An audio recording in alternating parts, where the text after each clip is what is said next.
Delhi NCR में पटाखों की बिक्री को लेकर आज सुप्रीम कोर्ट में अहम सुनवाई है। पटाखों पर पूरी तरह रोक लगाने की मांग वाली पुनर्विचार याचिका पर आज सुप्रीम कोर्ट सुनवाई करेगा। याचिका में सुप्रीम कोर्ट से गुहार लगाई गई है कि कोर्ट अपने उस आदेश को वापस ले जिसमें कोर्ट ने शर्तों के साथ दिल्ली और एनसीआर में पटाखों की बिक्री पर लगी रोक हटाई थी। दरअसल सुप्रीम कोर्ट ने दिल्ली और एनसीआर में पटाखों की बिक्री पर लगी रोक कुछ शर्तों के साथ हटाई थी और इसी रोक को जो हटाया गया था उसके खिलाफ आज याचिका दायर की गई है जिसकी सुप्रीम कोर्ट में सुनवाई होनी है और याचिकाकर्ता का ये कहना है कि जो रोक हटाई गई थी उसको दोबारा लगाया जाए।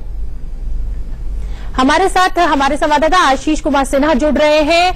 आशीष, जाहिर सी बात है कि अगर हम पिछले 3 सालों में देखें तो प्रदूषण अपने उच्चतम लेवल पर है और पिछले साल की दीपावली के बाद तो लगता था कि गैस के गुब्बारे में हम लोग रह रहे हैं, सांस लेना दूभर हो गया था। ऐसे में ये जो सुनवाई है जो याचिकाकर्ता की, ये बहुत अहम साबित हो सकती है आज सुप्रीम कोर्ट का ये फैसला या जो भी होता है इस मामले में।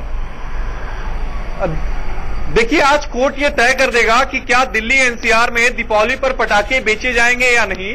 आपने प्रदूषण की बात कही, पिछले 3 सालों में जो बढ़ रहा है यही वो वजह थी। 12 दिसंबर 2016 को यानी पिछले साल सुप्रीम कोर्ट ने आदेश जारी किया था कि दिल्ली एनसीआर में जितने भी पटाखे की दुकानें हैं उनके लाइसेंस को रद्द कर दिया जाए। इतना कोर्ट ने यह भी कहा था कि किसी को भी नया लाइसेंस रिन्यू नहीं होगा।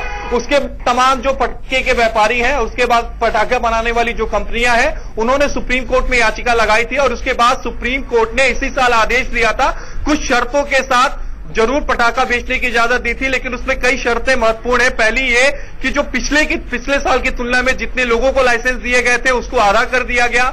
नो साइलेंट जोन के पास आप पटाखे नहीं फोड़ेंगे। उसके बाद कोर्ट ने यह भी कहा कि दीपावली के बाद हम ये देखेंगे कि क्या दीपावली पे जो पटाखे छोड़े गए उससे एयर क्वालिटी खराब हुई तो कितना हुई, उसके बाद ये कोर्ट तय करेगा। बहरहाल एक याचिका दाखिल हुई है, देखना यही होगा कि सुप्रीम कोर्ट का रुख क्या रहता है। बहुत बहुत धन्यवाद आशीष आपका इस पूरी जानकारी के लिए।